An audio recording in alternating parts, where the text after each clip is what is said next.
problem is not in your life, the problem is not in the world that you live, the problem is just that you have not done the necessary things for this one to flow through this effortlessly, beautifully.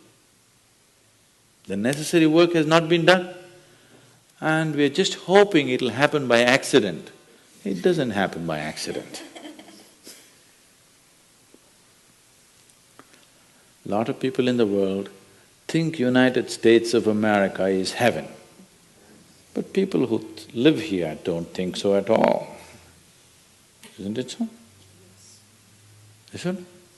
Lot of people in the world are dying to get an entry into the country. If you open up the southern borders, 10 million people will enter tomorrow morning because they think this is heaven. But you are not experiencing it that way, isn't it? You are not experiencing this as heaven because hell and heaven is not a geographical place. Hell and heaven is what you make out of yourself, isn't it? Too much talk about heaven has been going on because there are too many people who made a hell out of themselves. If you had made a heaven out of yourself, would you talk about going to heaven? If you sit here and you're feeling ecstatic right now, would you aspire to go to heaven, I'm asking?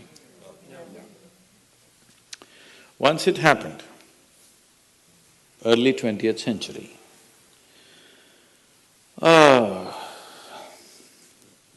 Orthodox Greek church, a bishop from that church. You know, Orthodox Greeks have their own separate church, they have their own pope who lives in Turkey, you know this?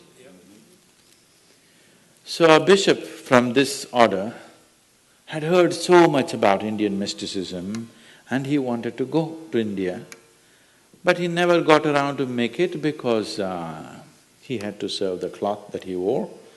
And after 60 years of age, when he is semi-retired, he got the opportunity and went to India.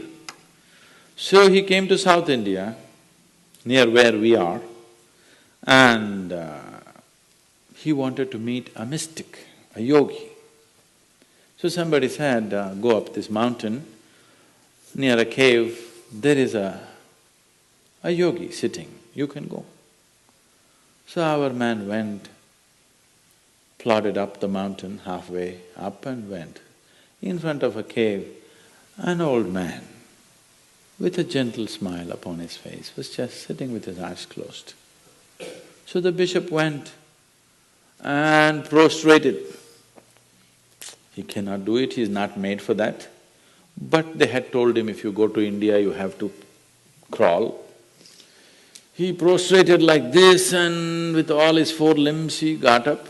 The yogi looked at him with amusement. Obviously, he has never prostrated anywhere before. And he smiled. Then the bishop said, I am like this, I am a bishop.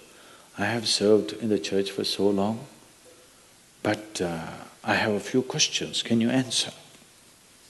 The yogi smiled and said, yes, please, whatever the question. Then the bishop asked, what is life? At the age of 60. What is life?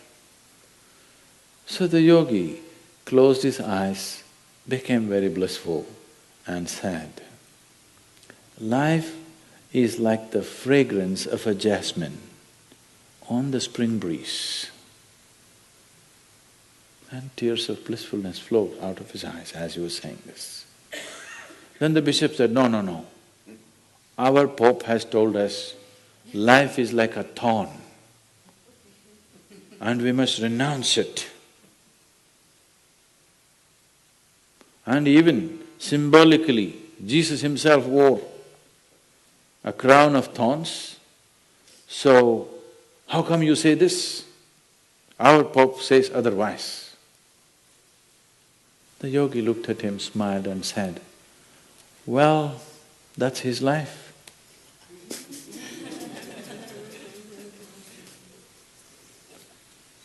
So, what you make out of it is not because of where you are, what you are, it is just what you make out of it, isn't it? Yes. So, have you created the necessary mechanism? Have you created the necessary system? Have you created the necessary ingredients within you to make this like the fragrance of jasmine on a spring breeze and not a thorn? If it's a thorn, we must pluck the damn thing out, isn't it? Isn't it so?